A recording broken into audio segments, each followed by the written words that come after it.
नमस्कार, commodity roundup में आपका स्वागत है। मैं हूं मनीषा गुप्ता। बात आज करेंगे मेटल्स की, जहां पर कुछ रिकवरी आज करने को मिली है। लेकिन अगर हम जून के महीने को देखें तो एल्यूमिनियम और निकल को अगर छोड़ दिया जाए तो बाकी सभी मेटल्स यहां पर तेजी के साथ जून का महीना बंद करते हुए नजर आएंगे। साथ ही बात करेंगे कच्चे तेल की, जहां पर 70 का लेवल अभी भी WTI के लिए रेजिस्टेंस के तौर पर काम कर रहा है। यहां पर क्या है फंडामेंटल्स एंड लेवल्स, बताएंगे आपको। साथ ही बात करेंगे सोने की, जहां पर कुछ गिरावट के बाद अब हमने खरीदारी के मौके बनते हुए देखे हैं। 1910 का लेवल यहां पर सोने ने डिफेंड किया है। यहां पर क्या करें कारोबार, इन सब पर बात करने के लिए हमारे साथ हैं IIFL सिक्योरिटीज के अनुज गुप्ता, chartandtrade.com के फाउंडर विकास बगारिया, NK चार्ट्स के टेक्निकल एनालिस्ट निशांत कुमार। आप सभी का कार्यक्रम में स्वागत है। और शुरुआत हम यहां पर मेटल्स के साथ ही करेंगे, क्योंकि यहां पर आज कुछ खरीदारी देखने को मिली है। विकास और कॉपर के साथ शुरुआत करते हैं, क्योंकि 8% की तेजी के साथ जून के महीने में यहां पर कारोबार है। ऑफ कोर्स अपने जैन के हाई से अभी भी ये 10-12% ऑन द वीकर साइड है। इन करंट लेवल्स पे क्या करने की राय है? तो ऑलमोस्ट ऊपर से तो नीचे है, बट जून का महीना अच्छा रहा और आशा कर रहा हूँ कि जुलाई का महीना भी अच्छा रहेगा। टेक्निकल चार्ट्स पे कॉपर बॉटम सपोर्ट इसका 700 से 710 का जो लेवल्स है ना, ये बहुत ही वाइटल सपोर्ट जो है MCX में। तो मेरे को लगता है कि copper always by on dips रहेगा जब तक ये इस लेवल्स के नीचे क्लोजिंग नहीं देता डिसाइसिवली। तो अभी बाई ऑन डिप्स की रणनीति रहेगी कॉपर में। तो कॉपर अगर 711-12 के करीब मिलता है तो कॉपर में फिर भी लॉन्ग करना है एंड 700 के नीचे का सपोर्ट रखना है। और टारगेट अभी वापस 729 735 तक का एक लेवल अपर साइड में कॉपर में दिखता है, क्योंकि कॉपर में ये तेजी जो है ये थोड़ा सा पॉज हुई है। थोड़ा सा पॉज होने के बाद ये सपोर्ट के पास आके वापस से इसमें रिबाइंड दिखता है मेरे को कॉपर में। ओके, तो ऑन डिप्स खरीदारी की सलाह है कॉपर पर। लेकिन अगर आप बाकी बेस मेटल्स भी देखेंगे, जैसे मनीषा जी ने भी कहा कि एल्यूमिनियम और जिंक को निकल को हटा दे, तो बाकी बेस मेटल्स में अच्छी स्ट्रेंथ देखने को मिली है। और दूसरा बेस मेटल जिंक है, जहां पर अच्छी स्ट्रेंथ रही है। LME पर भी जून में हमने 5% तक की तेजी आते हुए देखी है। निशांत भी हमारे साथ मौजूद है, निशांत कुमार NK चार्ट से। निशांत जी नमस्कार, आपका व्यू क्या है जिंक पर, क्या करना चाहिए इन लेवल से? मॉर्निंग दीपाली। मेरे ख्याल से जिंक अभी 213 के आसपास ट्रेड कर रहा है। 204 206 का लेवल एक बार फिर से रीटेस्ट हो सकता है। थोड़ा सा सेलिंग आ रही है 213-14 के आसपास, बट 204 206 पे बहुत अच्छा सपोर्ट है। लास्ट टाइम भी हमने इसी लेवल पे सपोर्ट लिया था। तो यहाँ से थोड़ा सा 10 पॉइंट और नीचे जिंक जा सकता है, बट यहाँ पे 204 206 पे बहुत अच्छा सपोर्ट बन के आगे खरीदारी हो सकती है। चार्ट्स पे कैसे देखते हैं अब आप यहाँ पर मेटल्स, क्योंकि क्लियरली एक बॉटम इन प्लेस यहाँ पर नजर आया है, क्योंकि हमने नीचे के स्तर यहाँ पर नहीं तोड़े हैं। लेकिन करंट लेवल्स से जिस तरह से जून का महीना गया, जुलाई के लिए क्या एक्सपेक्टेशन है? मॉर्निंग मनीषा। बेस मेटल जैसे मैंने मई में भी बात किया था, मई में बॉटम फॉर्मेशन हो गया था। जून में बाउंस आया है, कॉपर में ज्यादा अच्छा बाउंस देखने को मिल रहा है। जैसे अगर हम कॉपर की बात करें तो 715-16 का पुल बैक आया है 740 के आसपास जाने के बाद, और यहाँ से फिर मुझे लगता है कि कॉपर में स्ट्रेंथ देखने को मिल सकती है। एल्यूमिनियम थोड़ा सा और 1% 1-1.5% करेक्ट हो सकता है। जैसे जिंक में भी मैंने बोला, निकल मोस्टली बॉटम फॉर्मेशन चल रहा है। तो कॉपर यहाँ से काफी स्ट्रांग दिख रहा है, but all in all base metals अपने ज्यादा से ज्यादा अपने पिछले लेवल्स को रीटेस्ट कर सकते हैं, बट उसके नीचे मुझे जाते नहीं दिख रहे। Just to get a clarity, Nishant, जैसे आपने कहा कि मई में बॉटम बनता हुआ नजर आया, जून में हायर हाइज एंड कंसोलिडेशन थी, तो जुलाई कैसे डिस्क्राइब करेंगे? जुलाई अच्छा दिख रहा है मुझे। जुलाई सीरीज काफी पॉजिटिव लग रही है, स्पेशली कॉपर में आप देखें तो 740 738 के लेवल्स देखने को मिल सकते हैं कॉपर में।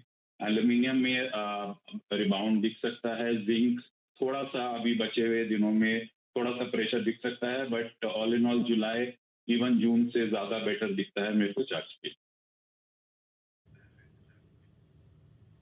ओके, तो जुलाई बेटर दिख रहा है ऑन चार्ट्स बेस मेटल्स के लिए। अच्छा निशांत जी, फिर एक बेस मेटल जिस पर बेट करेंगे आप, सबसे ज्यादा कन्विक्शन है for July? Copper Deepali, because copper में अच्छा बाउंस देखने को मिला है और यहाँ से कॉपर सबसे स्ट्रांग दिख रहा है, और मैं कॉपर के साथ ही जाना चाहूँगा। आप कैसे देखते हैं metals as a sector? And clearly जो भी रिपोर्ट्स भी हैं यही सजेस्ट करती हैं कि कॉपर आगे चलकर एक स्ट्रॉन्गर मेटल हो सकता है। माइंस में यहाँ पर नई माइंस खोलने में before they can start mining copper 8 से 10 साल लग जाते हैं। इन्वेस्टमेंट्स हमने इतनी आते हुए यहाँ पर देखी ही नहीं है, लेकिन जैसे ही मांग आएगी, ग्रीन टेक्नोलॉजी है, ऑटोमोबाइल्स है, केबलिंग है, वेपनरी है, सब में कॉपर यहाँ पर यूज होता है। आपके हिसाब से कॉपर कहाँ जा रहा है और बाकी मेटल्स में आपकी टॉप पे क्या है? अनुज, ये सवाल आपसे है। अनुज, आप म्यूट पर हैं। देखिए, जो मेटल में अगर हम देखें तो माइनिंग इशू हमेशा से रहा है, और जिस तरीके से हमें एक स्लो डाउन वाली बात हमने देखी है तो कहीं ना कहीं माइनिंग में भी इशू आता हुआ दिखाई दिया है। और उसके हमने देखा कि जो माइनिंग एक्टिविटी है वो कॉपर में कम देखने को मिली। हालांकि अगर आप डिमांड साइड देखेंगे तो डिमांड कंटिन्यूस बनती हुई दिख रही है, स्लो एंड स्टडी। और जिस तरीके से एक्सपेक्टेशन है कि चाइना जो स्टिमुलस पैकेज लेके आ रहा है उससे कहीं ना कहीं आपको बेस मेटल की डिमांड पे इंपैक्ट आता हुआ दिखाई देगा और डिमांड यहाँ पर बढ़ सकती है। लास्ट टाइम भी हमने डिस्कस किया था कि बाय ऑन डिप्स की स्ट्रेटेजी आपको बेस मेटल में देखने को मिलेगी, तो सिमिलर वैसे ही हमने ट्रेंड कॉपर में आते हुए देखा। हालांकि 690 तक हमने भाव जाते हुए देखे थे, बट वहां से जो रिवाइव हुआ है प्राइस काफी शार्प रिवाइव होते हुए दिखे। मुझे लगता है कि कहीं ना कहीं जो मोमेंटम है वो बेस मेटल में यहाँ पर पॉजिटिव रहेगा। हालांकि अभी हमने अगर आप देखेंगे तो जो मोदी जी अभी यूएस गए थे तो वहां पर एल्युमिनियम को लेकर काफी डिस्कशन हुआ, एल्युमिनियम की इंडस्ट्री को लेकर काफी डिस्कशन हुआ। तो डिमांड जो है वो इंडियन पर्सपेक्टिव से काफी अच्छी देखने को मिल सकती है। तो मैं अभी भी एल्युमिनियम के साथ ही जाना चाहूंगा। मुझे लगता है कि एल्युमिनियम में अभी भी पोटेंशियल है, और एल्युमिनियम मुझे लगता है कि जल्दी ही आपको आने वाले, अगर हम 2 या 3 महीने की बात करें तो अगेन 220-230 तक के लेवल को टेस्ट कर सकता है। तो पोटेंशियल वाइज मुझे लगता है कि फर्स्ट नंबर पे मैं एल्युमिनियम को रखना चाहूंगा, जहां पे खरीदारी की सलाह रहेगी। सेकंड नंबर पे नो डाउट कि कॉपर रहेगा, क्योंकि जिस तरीके से आगे विंटर सीजन की डिमांड डोमेस्टिकली निकलेगी और जिस तरीके से इकोनॉमी आगे हम देख रहे हैं कि एक स्लो डाउन से बाहर निकलता हुआ ग्लोबल दिखाई देगा, तो डिमांड जो है कॉपर की वो भी बढ़ती हुई दिखाई देगी। तो उससे भी मुझे लगता है कि कॉपर में अच्छा सपोर्ट रहेगा। तो कॉपर भी मुझे लगता है कि जल्दी ही आपको 740-750 तक के लेवल कॉपर में देखने को मिल सकते हैं। तो ये राय रही बेस मेटल पैक पर, लेकिन जो कन्विक्शन सबसे ज्यादा है ऑन डिप्स खरीदारी का वो कॉपर पर ही है। हालांकि एल्यूमिनियम जिंक में भी बाइंग अपॉर्चुनिटीज ऑन डिप्स देख सकते हैं। आगे बढ़ेंगे और अब बात कर लेते हैं कच्चे तेल की, जहां पर हमने 2 सेशंस में खासतौर से रिकवरी देखी है, लेकिन अभी भी WTI 670 के ऊपर नहीं निकला है और ब्रेंट $75 के नीचे कारोबार कर रहा है। कैसे देखते हैं विकास आप कच्चे तेल को इन लेवल से? काफी सारे फैक्टर्स रहे हैं, लेकिन चार्ट्स पर कैसा लग रहे हैं यहाँ से प्राइसेस? तो ये फैक्टर्स को डिस्काउंट करके ये कंसोलिडेशन रेंज पे चल रहा है क्रूड ऑयल। तो एमसीएक्स पे जैसे कि इसका जो लोअर सपोर्ट जोन अभी भी जो है 5500 का बना हुआ है। चार्ट्स धीरे धीरे कंसोलिडेशन होके पॉजिटिव वे पे मूव ऑन कर रहे हैं। तो मेरे को एनी डिप्स 5650 5600 के करीब कोई भी डिप्स आएगा तो मेरे को क्रूड ऑयल बाई करना है। लोअर सपोर्ट 5450 5500 का रहेगा। ऊपर में ये 6000 तक, ये 6100 तक का लेवल इस बार क्रूड दिखा सकता है, क्योंकि थोड़ा सा इस रेंज पे कंसोलिडेट कर रहा है वीकली चार्ट्स पे एंड सपोर्ट फॉर्म कर रहा है, और क्रूड का डिमांड भी अब आना चाहिए। तो मेरे हिसाब से crude will be by over a short period of time. 6100 का टारगेट क्रूड में इजीली नजर आता दिख रहा है। ऑलराइट, तो क्रूड में वो यहाँ पर राय आती हुई, लेकिन बात अब यहाँ पर सोने चांदी की भी करेंगे, क्योंकि 1910 का लेवल हमने यहाँ पर होल्ड होते हुए देखा है। अनुज, कैसे देखते हैं आप गोल्ड प्राइसेस को? अब इंडियन मार्केट्स में ऑलमोस्ट 58,000 छूने के बाद फिजिकल माइक में तो यहाँ पर सपोर्ट है ही, लेकिन आपको लगता है कि यहाँ भी बॉटम करीब है, या फिर एक बार 1900 का स्तर टूटते हुए देखते हैं? देखिए, बिल्कुल मिश्रा जी, मुझे लगता है कि बॉटम आसपास है और बॉटम यहाँ पर गोल्ड लेता हुआ दिखाई देगा, क्योंकि जिस तरीके से डॉलर इंडेक्स हमने 102 के आसपास आया है 104 से करेक्ट होकर, तो वो एक बड़ा फैक्टर है जो कि यहाँ पे रोल प्ले कर रहा है। और कहीं ना कहीं देखें तो जिस तरीके से अनरेस्ट हमने दोबारा से रशिया में होते हुए देखा है, तो एक सेफ हेवन डिमांड हम यहाँ पे गोल्ड में देख सकते हैं। हालांकि डोमेस्टिक पर्सपेक्टिव से बात करें तो मुझे लगता है कि अभी टाइम लगेगा डोमेस्टिक मार्केट में इंक्रीज होने के लिए, क्योंकि फेस्टिवल सीजन अभी कोई है नहीं, मैरिज सीजन नहीं, फेस्टिवल सीजन आपका जुलाई के बाद स्टार्ट होगा। तो मुझे लगता है कि फिलहाल ये जो आने वाले 15-20 दिन है मार्केट यहाँ पे थोड़ा कंसोलिडेट करेगा, जहां पर अच्छी बाइंग एक्टिविटी आपको देखने को मिलेगी। बट रनअप मैं मान के चल रहा हूँ कि जुलाई एंड से आपको गोल्ड में आता हुआ दिखाई देगा, कि कहीं ना कहीं जो सेंट्रल बैंक की खरीदारी है वो कंटिन्यूस अभी भी है। फिजिकल की जो बाइंग है वो भी यहाँ पर कंटिन्यूस है, बट वो it will take time to rebound. तो मुझे लगता है कि अभी अगर हम बात करें 15 से 20 दिन के लिए, तो मेरा थॉट यही है कि मार्केट अभी फिलहाल एक रेंज में कंसोलिडेट करेगा, नीचे में करीबन $1900 और ऊपर में करीबन 1950 या $50 की रेंज गोल्ड में रहेगी। और उसके बाद मुझे लगता है कि कहीं ना कहीं अगेन अगर हम दिवाली तक के लिए बात करें तो strict we are bang on की, हमें लगता है कि ऊपर 62,000 63,000 के लेवल आपको देखने को मिलेंगे, तो वो भी हमारा टारगेट है। और हमें लगता है कि डिमांड जो है वो यहाँ पे गोल्ड और सिल्वर की अगेन बढ़ती हुई दिखाई देगी। इंडस्ट्रियल डिमांड यहाँ बढ़ती हुई दिखाई देगी और जिस तरीके से सेंट्रल बैंक्स की बाइंग है वो यहाँ पर कंटिन्यू होती हुई दिखाई देगी। डॉलर इंडेक्स मुझे लगता है कि थोड़ा वीकनेस साइड में जाएगा, क्योंकि एक्सपेक्टेड है कि आगे एफओएमसी एक बार इंटरेस्ट रेट बढ़ा सकता है, बट उसके बाद वो पॉज लेने की सोच सकता है। तो मुझे लगता है कि उससे भी काफी हद तक गोल्ड को सपोर्ट मिलेगा। एब्सोल्युटली। और जैसे कि वो आप चार्ट्स देख रहे थे, पिछले 6 महीने में हमने 6% की तेजी यहाँ पर सोने में आते हुए देखी है। 54,000 से 61,000 का हाई और करंटली हम यहाँ पर 58,400 पे आसपास कारोबार कर रहे हैं।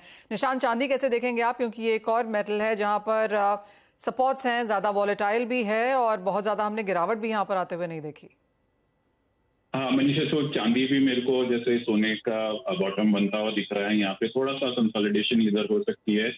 68,000 68,500 अगर डॉलर टर्म में बात करें तो $22 के आसपास बहुत अच्छा सपोर्ट है चांदी में। तो आई वुड से कि वर्स्ट इज बिहाइंड अस अगर हम सिल्वर की बात करें, और यहाँ से थोड़ा कंसोलिडेशन के बाद चांदी में भी ऊपर के लेवल्स देखने को मिल सकते हैं। तो थोड़ा सा कंसोलिडेशन देखने को मिल सकता है। ये रहा सिल्वर पर फिलहाल 69,500 के लेवल्स देखने को मिल रहे हैं। शुक्रिया निशान जी आने के लिए शो में अपने व्यूज मेटल्स पर, बुलियंस पर शेयर करने के लिए। रुकने एक ब्रेक ले, ब्रेक इस पर एग्री स्ट्रैटेजीज पर करेंगे फोकस। जल्द वापस आते हैं छोटे से ब्रेक के बाद। आप दे रहे कमोडिटी राउंडअप पर फोकस करेंगे एग्री कमोडिटीज पर, जहां पर ग्वार पैक में एक तेजी है और साथ साथ स्पाइसेस के पैक में जीरा तो नीचे है लेकिन टर्मरिक में स्ट्रेंथ बरकरार है। करते हैं फोकस स्ट्रैटेजीज पर। अनुज, सबसे पहले क्या व्यू रहेगा आपका टर्मरिक और जीरे दोनों पर? थोड़ी प्रॉफिट टेकिंग जीरे में, लेकिन एक कंसिस्टेंट स्ट्रेंथ टर्मरिक में बरकरार है। 9,300 के आसपास प्राइसेस, क्या करें इन लेवल से दोनों कमोडिटीज में?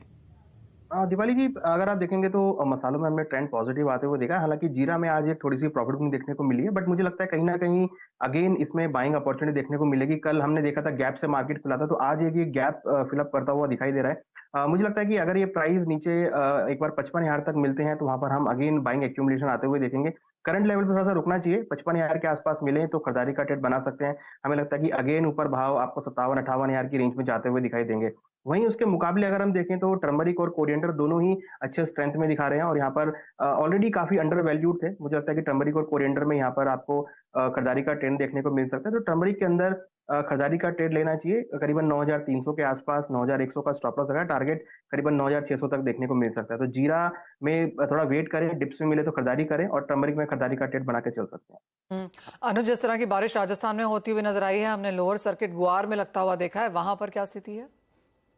देखिए, ग्वार में हमने कल एक लोअर सर्किट था, ग्वार गम में भी लोअर सर्किट था। डेफिनेटली आज एक थोड़ा सा बाउंस बैक आया है, बट मुझे लगता है कि बारिश होने की वजह से एक्सपेक्टेशन है कि अच्छी सोइंग एक्टिविटी हो सकती है, तो उसके चलते मार्केट थोड़ा सा नीचे आता हुआ दिखाई दिया है। बट जो एक्चुअल पिक्चर है वो मानसून के बाद क्लियर होगी। मानसून कैसा था, क्योंकि मानसून अगर हम देखें तो थोड़ा सा गुड पेस पर चल रहा है, बट कहीं ना कहीं हमने थोड़ा डेफिसिट भी आते हुए देखा है। तो मुझे लगता है कि करंटली भाव अभी थोड़े से रेंज में ही रहेंगे। Trading strategy wise sell on rise का मार्केट यहाँ पे देखने को मिल सकता है। तो ऊपर में अगर 5400 के आसपास प्राइस मिलते हैं ग्वार में तो बिकवाली करना चाहिए। 5510 का स्टॉप लॉस लगाएं। टारगेट नीचे करीबन 5,200 तक आ सकता है। हालांकि हमने देखा है कि 5,100 5,200 काफी अच्छा सपोर्ट भी रहा है, तो इसी रेंज में मुझे लगता है कि मार्केट ट्रेड रहेगा।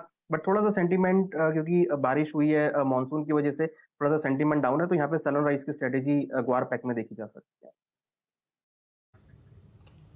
ओके, तो सेल ऑन राइज की स्ट्रैटेजी ग्वार पैक में होनी चाहिए। हालांकि आज थोड़े से इंच अप होकर प्राइसेस ट्रेड करते हुए दिखाई दे रहे हैं ग्वार पैक के। शुक्रिया अनुज और विकास, आप दोनों का ही आने के लिए शो में और स्ट्रैटेजीज शेयर करने के लिए। इसी के साथ मुझे मनीषा जी को दीजिए इजाजत। ब्रेक उस पर आप देख सकते हैं फ्यूचर एक्सप्रेस। नमस्कार।